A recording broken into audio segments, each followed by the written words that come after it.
ಏಷ್ಯಾದ ಅತಿ ದೊಡ್ಡ ಏಕಶಿಲಾ ಬೆಟ್ಟಗಳಲ್ಲಿ 2ನೇ ಸ್ಥಾನದಲ್ಲಿರುವುದು ನಮ್ಮ ಕರ್ನಾಟಕದ ತುಮಕೂರು ಜಿಲ್ಲೆಯ ಮಧುಗಿರಿ ಬೆಟ್ಟ.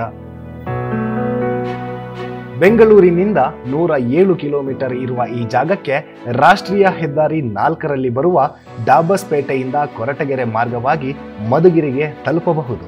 ಹೋಗುವ ರಸ್ತೆ ಸೌಲಭ್ಯ ಚೆನ್ನಾಗಿದೆ. 17ನೇ ಶತಮಾನದಲ್ಲಿ ನಿರ್ಮಾಣವಾಗಿರುವ ಈ ಕೋಟೆ ಈ ಬೆಟ್ಟದ ಇನ್ನೊಂದು ಆಕರ್ಷಣೆ. ಬೆಟ್ಟದಲ್ಲಿ ಅಲ್ಲಲ್ಲಿರುವ ಬುರುಜುಗಳು ಊರಿನ ಸುಂದರ ನೋಟವನ್ನೇ ಕಟ್ಟಿಕೊಡುತ್ತದೆ.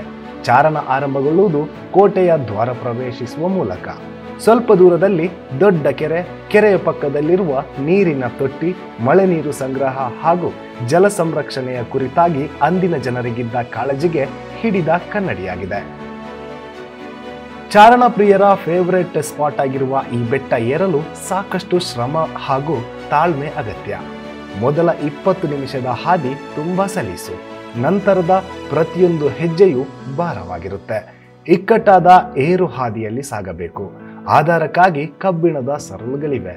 ಇನ್ನು ಮುಂದಕ್ಕೆ ಸಾಗಿದಂತೆ ಆಧಾರಕ್ಕೆ ಏನೂ ಇರಲ್ಲ. ಗಟ್ಟಿ ಮನಸ್ಸು ಮಾಡಿ ತಾಳ್ಮೆಯಿಂದ ಏರಬೇಕಾಗುತ್ತದೆ.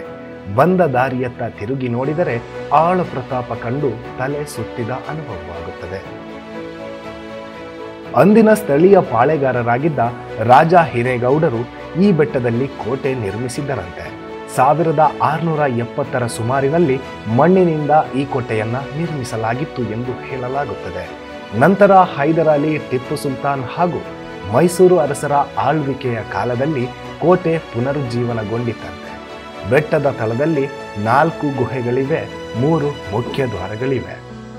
ಈ ಬೆಟ್ಟದ ತುತ್ತ ತುದಿ ತಲುಪಬೇಕಾದ್ರೆ ಕನಿಷ್ಠ 2 ಗಂಟೆಗಳು ಬೇಕಾಗುತ್ತದೆ. ನಿಮ್ಮಲ್ಲಿ ಸಾಮರ್ಥ್ಯ ಹೆಚ್ಚಿದ್ದರೆ 1 ಗಂಟೆಯಲ್ಲೂ ತಲುಪಬಹುದು.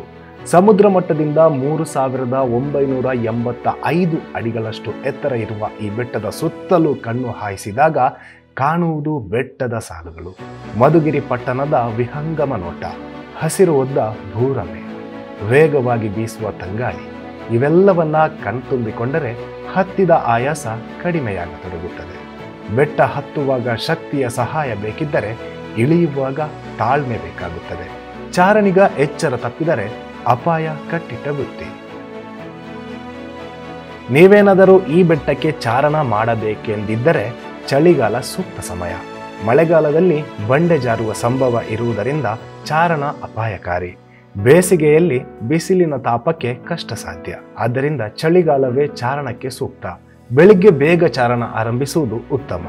ಅಸಭ್ಯ ಪ್ರವಾಸಿಗರಿಂದ ಅಲ್ಲಲ್ಲಿ ಕಸ, ಅಶ್ಲೀಲ ಬರಹಗಳಿಂದ ಈ ಬೆಟ್ಟದ ಮೂಲ ಸೌಂದರ್ಯ ನಶಿಸುತ್ತಿದೆ.